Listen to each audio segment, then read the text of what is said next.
Hello, I'm Josie Gibson and I'm joined by Richard Walker and Tarsem Dhaliwal, and they are trustees of the Iceland Food Charitable Foundation. And I'm also joined by Simon and Wendy, who work at CALM, and we're here to talk about all the important things that CALM are doing and a very important campaign that they are heading up. And guys, we're going to talk about something today that, nobody wants to talk about. Everybody's scared to say the word suicide, but suicide is huge. I mean, it is the biggest killer of 15 to 24-year-olds at the moment. And I think the biggest question here, Wendy, I mean, you do a lot of work at CALM, you speak to a lot of people, should we be concerned about these numbers? Yeah, absolutely. I mean, if you do think, as you said there, that, it's not that long ago that the biggest killer of young people were car accidents. And if now it's something where they are actually choosing not to be alive anymore, what does that tell us about society? What does that tell us about how we're looking after our young people? What we know at CALM is that suicide is preventable right up to the very last minute. So it's really important that we're all working together to try and reverse that trend of that increase in suicide in young people. And Wendy, can you just talk me through what your role at CALM is, and have you seen an increase in these numbers personally? Yeah, so I'm responsible for the services that we provide at CALM, and one of our main ones is a helpline, and certainly we've seen an increase in young people turning to us. And usually it's a feeling that they have that they kind of don't belong, they don't fit in, or they're under pressure.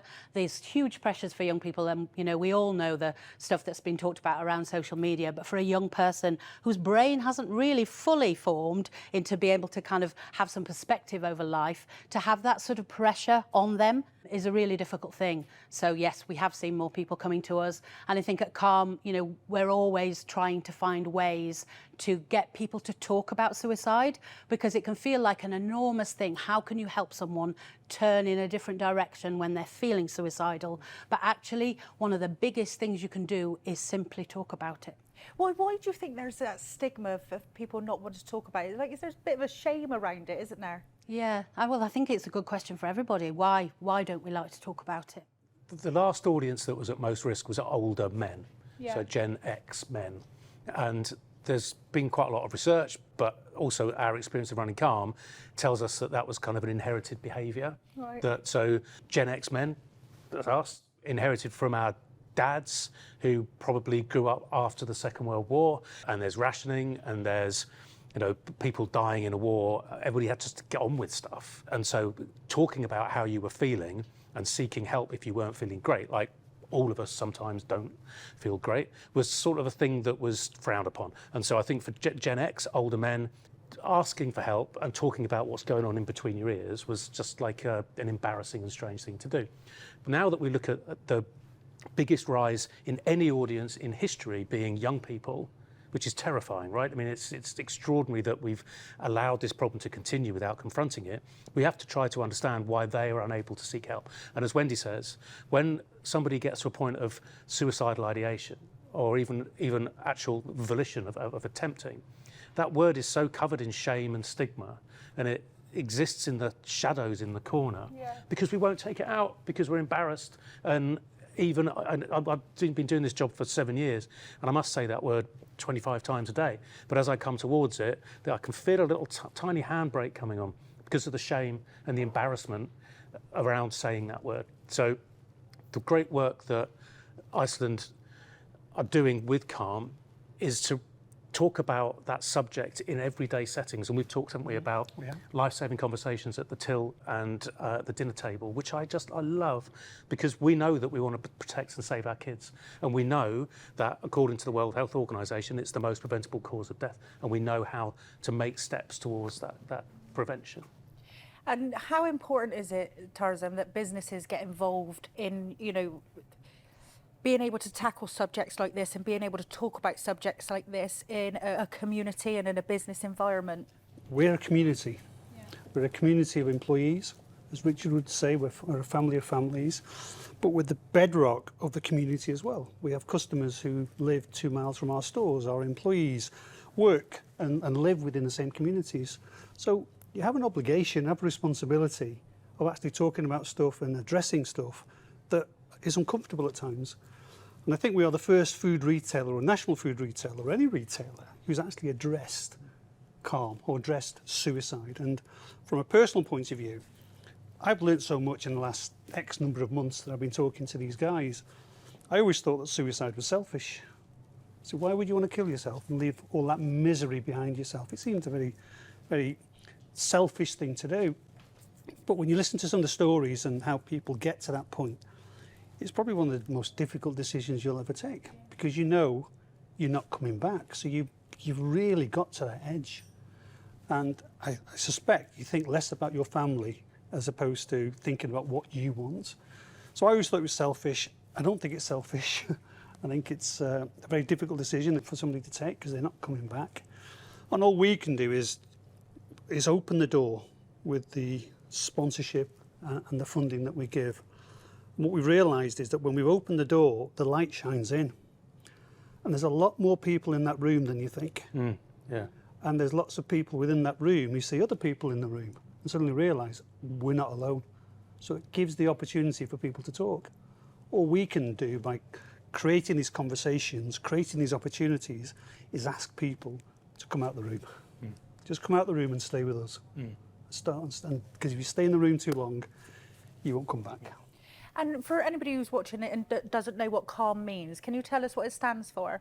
Yeah, with the campaign against living miserably. And we, as we put it, sometimes we shout about suicide, but mostly we shout about life, because the world outside of that room is one of hope and survival and a future that can be better than the present and the past. To me, the number which sort of really motivates us is, whilst there are 6,500 deaths every year by suicide, there are 25 attempts, that's 140,000 attempts every year. 1 in 5 of us will live with suicidal ideation. So it's not weirdos, it's not strange people that we don't know, it's everybody. It's our mums and dads and kids and friends and colleagues and customers and all of those other people that are us. It's a part of human nature, and it's a part of human nature which has come from having brilliantly massive brains that allow us to talk to each other and work as a unit, as a community, but also have given us existential philosophy. We question our place in the world, and that's just a part of how the human brain works.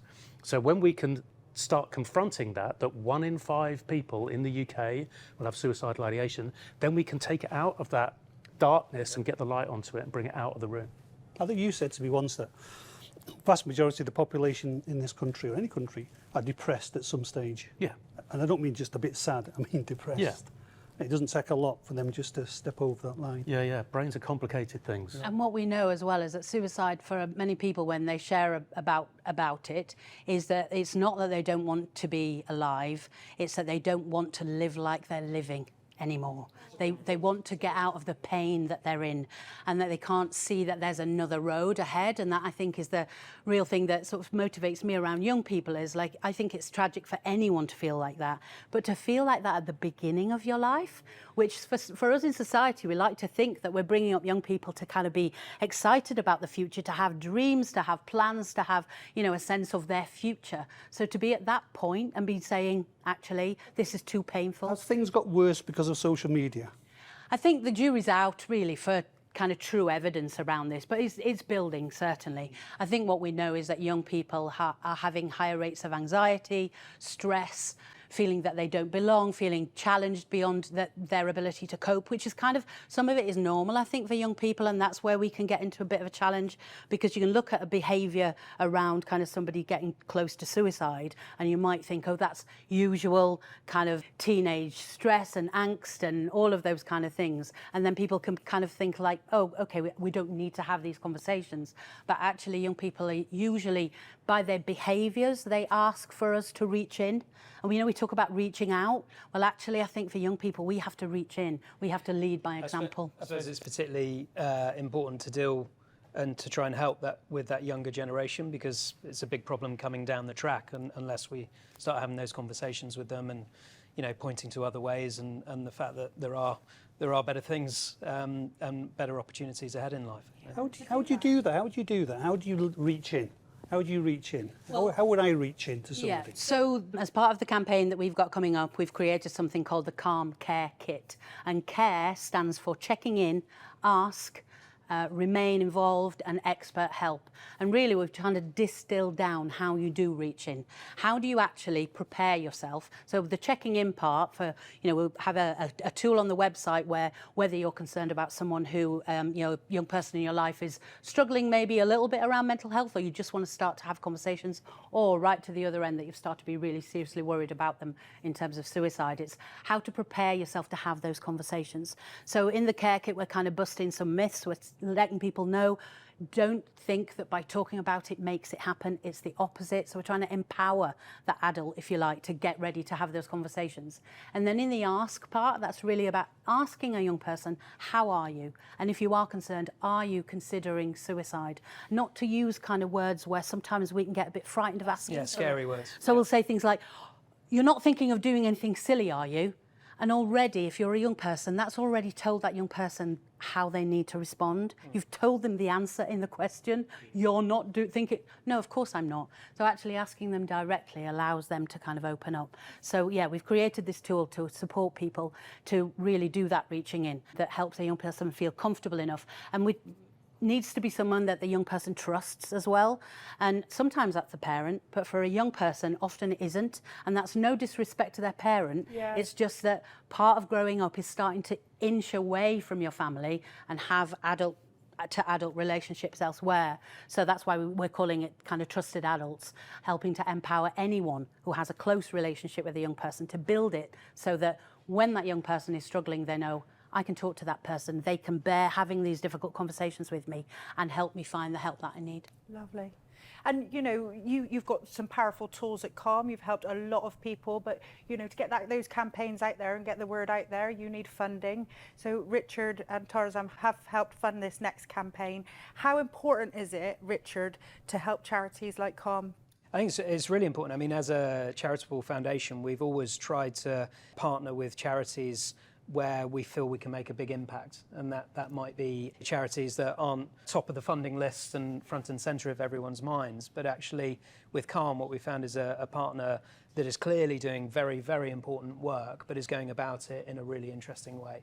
So it's something I think that is close to all of our hearts. I've lost friends through suicide, but also, as Tarsem said, as we start to kind of talk about this conversation to our 5 million customers, our 30,000 colleagues, it's something that actually I think everyone, directly or indirectly, is affected by in some way. So it's a real kind of honour and privilege to be partnering with Calm, and I think we can make a big impact through our communities and our networks. And also you've got, oh sorry, I was going to say about your campaign then, sorry. I think the really important thing that you've done in our kind of cultural agenda is that we have to find ourselves in a place in 2, 5, 10, 15, 20 years time where we're able to, not least with our kids, talk to them about suicide. As Wendy's just explained, how the care kit will empower and enable people through education and through really clear, easy to use tools.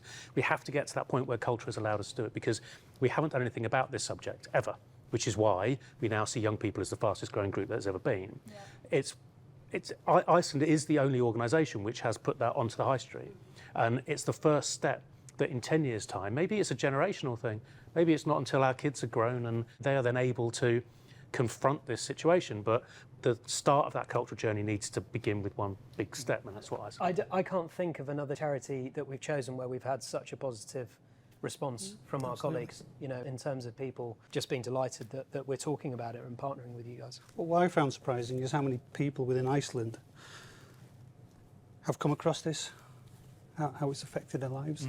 And we were a bit apprehensive that if we go into talking about suicide, is it going to put customers off? Is it going to put employees off? Because, as you said, it's embarrassing.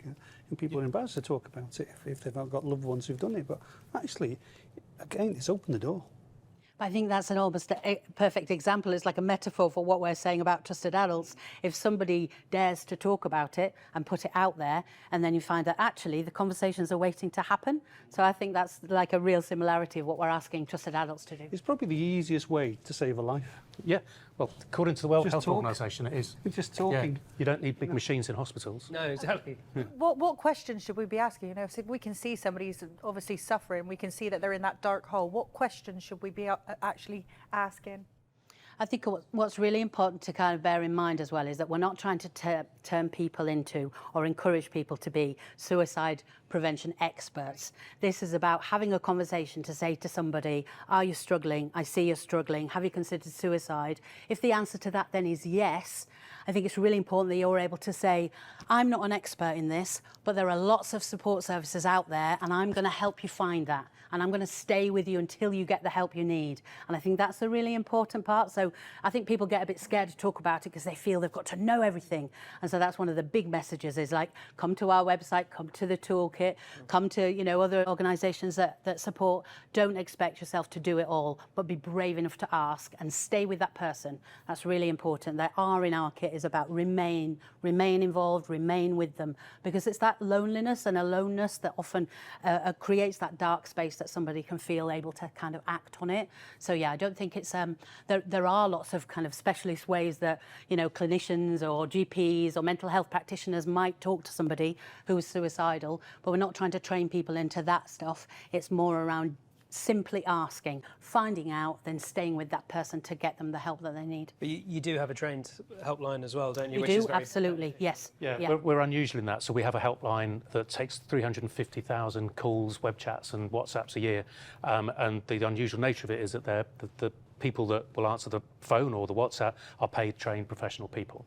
So we are, as we put it, hyper-interventionists. We will put plans together for people, and we'll do that from a perspective of expertise. So the E in the care kit is escalate to emergency services or escalate to CALM, because the experts are there. We don't need you to be an expert, we just need you to know that the tools are there for you to save the people in your life. That's one of the decisions why we put money into CALM, because other charities who would do something similar were almost like a switchboard. They just pass you on. So you ring and say, I've got a problem, well, I'll pass you on to this chap. Whereas you own the person, own that problem. Yeah, for which sure. is massively important. And I think it's when somebody, and I think it's especially true of young people, if they get to speak to someone, and whether it's a trusted adult or an expert, if that person shows that they can bear the conversation and their feelings, that can immediately help the distress of that young person kind of go down. So that going into that room, as you know, talked about earlier, coming to CALM, coming to our helpline, is that way of saying, we're with you, you're not on your own. Lots of people go through this. However, let's look at some plans for you to get you to the next day, get through this distressing moment, then we can start to plan the next steps. Could the government do more? Oh yeah, yeah. I mean, for years it's been about waiting lists, underfunding for all audiences, but for young people, access to CAMS is ridiculous. I mean, it's a very long wait and then a very long time for that talking therapy to work. One of the things that we would like government to do would be to get behind our campaign, which is called Miss Birthdays, to get behind the care kit, to provide trusted adult expertise in different environments like schools, like sports clubs, like families, but broader parts of society.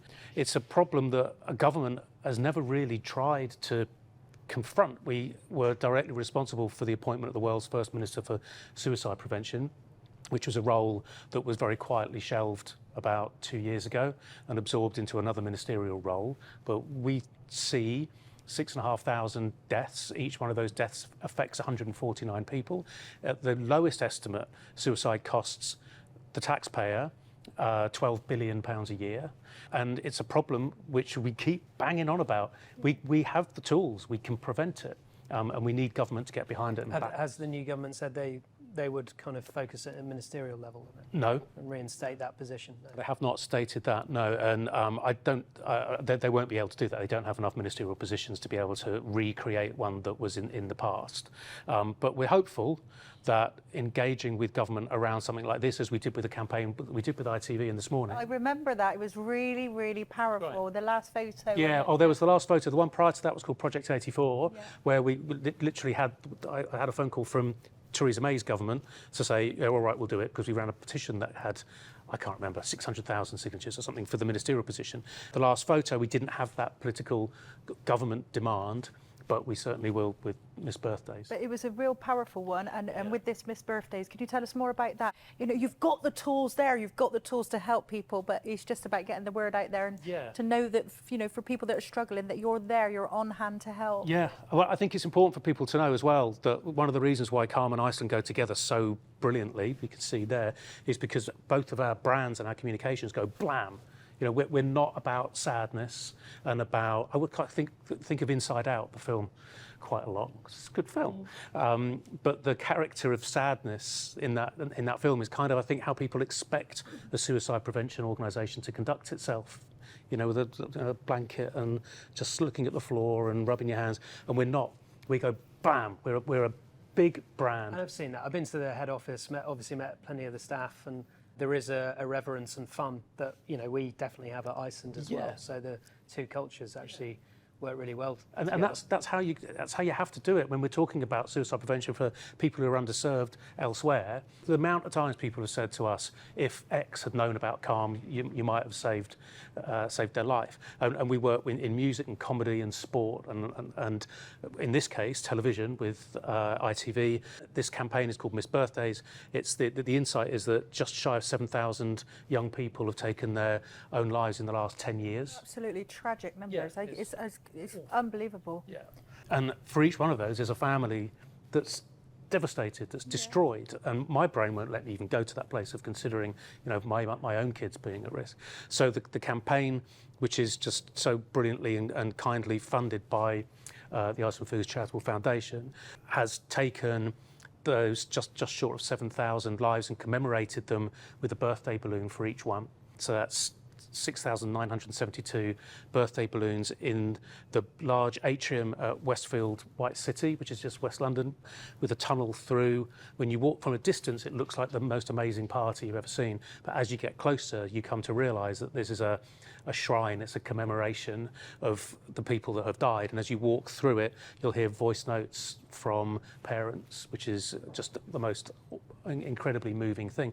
And I'm sure, you know, we've all come across bereaved people, but people who are bereaved by suicide seem to get this mad energy that is inspirational. They don't want other families to go through this. So yeah, Miss Birthdays will be running through this week live in West London if you're able to get to it, but also with our brilliant partners at ITV and This Morning. We're partnering with them with programming through the week too. And then you'll see it on posters all around the country, print, radio, and tons and tons and tons of social media, just to get people to understand the size of the problem. But we have to be, when we highlight the pain, we've got to be there with the solution really quickly. So that's where the Calm Care Kit comes in. For everybody that will encounter Miss Birthdays, and there will be millions and millions and millions of people, they will also encounter the Care Kit, which will empower them to prevent. And how many days will Miss Birthday be at Westfield? It's 3. It's Monday, Tuesday, Wednesday of this week. Monday, Tuesday, Wednesday of this week. So yeah, get yourself down to Westfield, a really powerful campaign there, and hopefully you can help spread the word. Wendy, Miss Birthdays, what do you hope the impact will be from people that go and visit the Westfield store? Yeah, what we really hope that people will see from it is that the reality of the situation, and by that I mean the dual reality of the awfulness, the tragic loss of people, you know, young people who are just not going to reach those birthdays, lost potential really, accepting that and wanting to get behind it. But then the other reality of it is preventable, we can do something about it. Having a kit, having an organisation they know is there to support them, that's my real hope, is that people take that away. And like Simon said, people can get really motivated when they've lost someone through suicide. And what we want to do is show people that this is tragic, but there's a lot you can do about it. And only together are we going to make the difference. It's not going to be one organisation or, you know, one company or one person. But if each person can just take that one idea forward, that check in, ask, remain involved and remain with them, escalate to expert help if you need. That is something to keep in your head. And if people can take that forward, I think we're going to see a change. Yeah, what's that famous saying, you know, I'd rather attend a conversation with you than have to attend your funeral. Yeah. And this is about hope.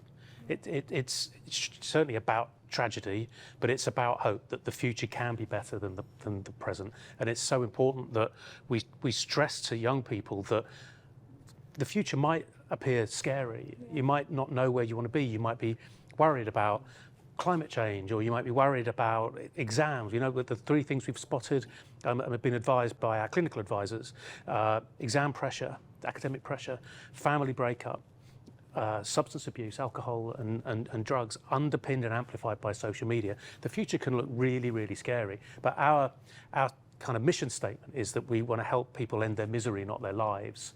And that's what this campaign will do. It's about the future, it's about hope. Our hope is that we've started something that cascades, that every food retailer in this country gets behind this. Because if every food retailer gets behind this, then you're going to talk to every person in the country, because everybody has to eat food. And we're finding that internally, actually. It is cascading amongst our colleagues. People are starting to have their own conversations about it as well. And I think as well, another really lovely kind of combination is what we're trying to say is don't wait either until you're really worried about a young person, and of course act then.